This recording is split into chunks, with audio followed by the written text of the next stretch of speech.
क्या कोई प्यार में इतना पागल हो सकता है कि अरबपति होते हुए भी अपनी बीवी के यहाँ नौकर बनकर रहे और दिन रात अपनी सास, साले, साली, अपनी बीवी, यहाँ तक कि घर के नौकरों तक की गाली खाए,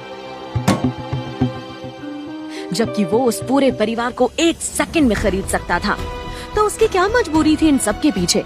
जानने के लिए सुनिए इंडिया की सबसे ज्यादा सुनी गई कहानी, वो भी फ्री। आहान, कहाँ चल दिया मुंह उठा के?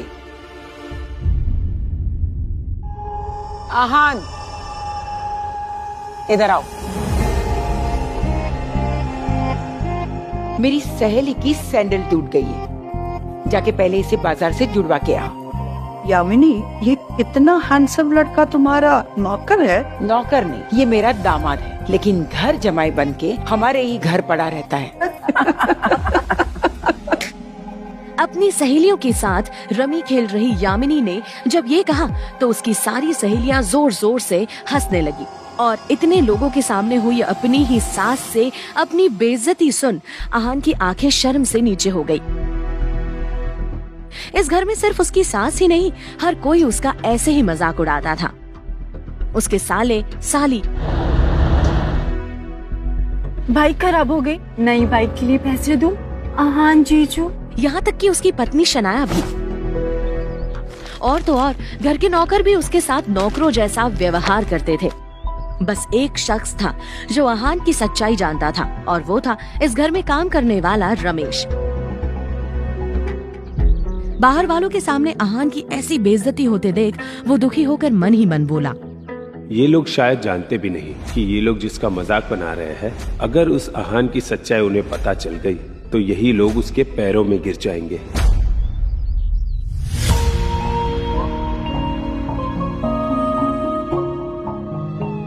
आहान की पत्नी शनाया को अपने पिता के कहने पर आहान से शादी करनी पड़ी थी और अब वो सिर्फ इस रिश्ते को जैसे तैसे निभा रही थी, वरना गिल फैमिली की लड़की नौकर की औकात वाले आहान से शादी तो छोड़ो, दोस्ती तक नहीं करती।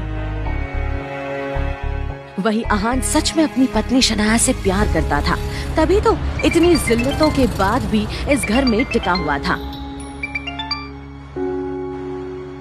हेलो शनाया। आहान, कहाँ हो तुम? मैंने तुम्हें इतनी देर पहले ऑफिस आने के लिए बोला था। शनाया, वो मम्मी जी ने मुझे अपनी दोस्त का सैंडल मंगवाने के लिए भेजा है। Oh my God, I can't believe this. इस मनहूस घड़ी में मैंने तुमसे शादी को हाँ कहा था। आहान, इस घर के नौकरों की भी इज्जत तुमसे ज्यादा है। तुम्हें शर्म नहीं आती? I don't think I can live with you anymore. हमें अलग हो जाना चाहिए। ये क्या कह रही हो शनाया? अगर मैंने तुम्हें छोड़ दिया तो? आहान अचानक बोलते बोलते रुक गया। दरअसल वो जानता था कि इस गिल फैमिली में शनाया का कोई भी साथ देने वाला नहीं था। शनाया के पापा के हॉस्पिटल में एडमिट होने के बाद से ही उसके कजिन शगुन और शौर्य, जो दादाजी के सामने शनाया को नीचा दिखाकर उसके हिस्से का बिजनेस भी हड़पना चाह रहे थे, इन सब से उससे बचाने वाला पूरे घर में सिर्फ आहान ही था। और आखिर वो वक्त आ ही गया जब आहान को शनाया को बचाने के लिए वो कदम उठाना पड़ा जिससे वो अब तक बचता आ रहा था। रोजवुड स्प्रिंग में किसी बड़ी पार्टी ने इन्वेस्ट किया है, जिससे कि उसकी पॉपुलैरिटी काफी बढ़ती जा रही। बड़े बड़े बिजनेसमैन उसमें अपना पैसा लगाना चाहते, उस प्रोजेक्ट को पाना चाहते, लेकिन मैं चाहता हूं कि उस प्रोजेक्ट को तुम लोग पाने की कोशिश करो किसी भी तरह। और अगर ऐसा नहीं कर सकते तो तुम सब लोग अपनी अपनी पोजीशन छोड़ने के लिए तैयार रहो। आनंद गिल की बात सुनकर सभी हैरान रह गए और एक दूसरे का चेहरा देखने लगे। तभी शौर्य ने कुछ सोचकर कहा, दादाजी, शनाया के पापा यानी शेखर अंकल, उनके अंडर में काफी सारे इंजीनियर्स की टीम है और अभी शेखर अंकल इस शहर से बाहर है और हमारा मानना है कि वो टीम हमारे हवाले कर देनी चाहिए। इससे मैं इस प्रोजेक्ट को हासिल करने में कॉन्फिडेंट रहूंगा।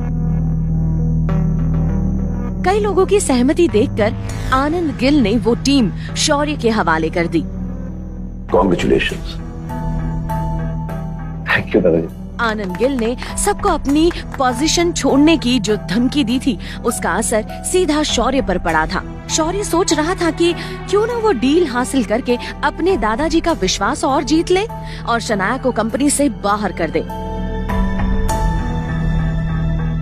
कभी तो काम कर लिया कर यार। जब भी आता हूं खड़ा ही रहता तू, काम कर बैठ के वहां। कुछ सोचकर शौर्य ऑफिस के बाहर आया और रोजवुड स्प्रिंग के सीईओ हर्ष मेहरा को फोन लगा दिया।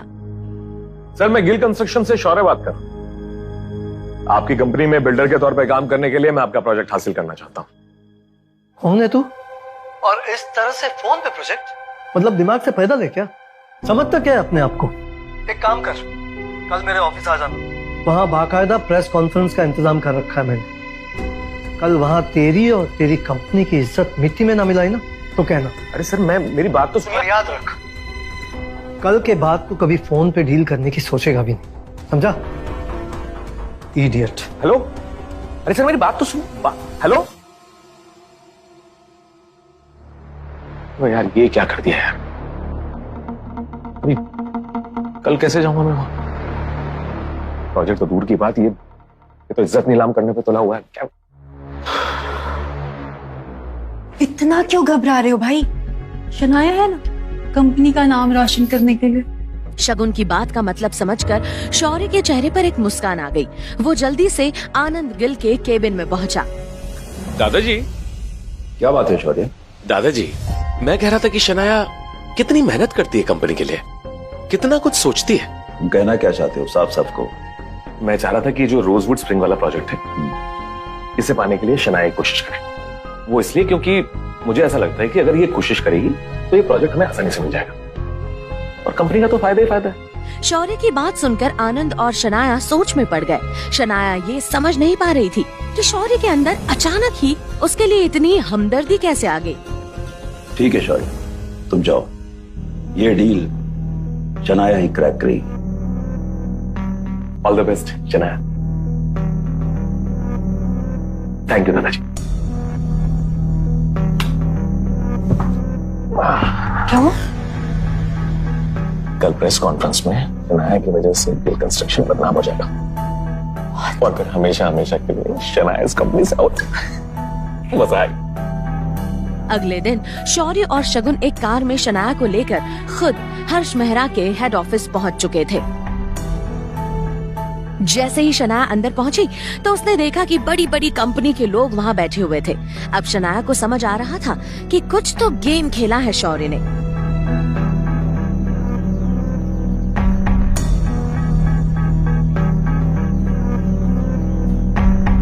क्या यहाँ गिल कंस्ट्रक्शन से कोई आया है? यस,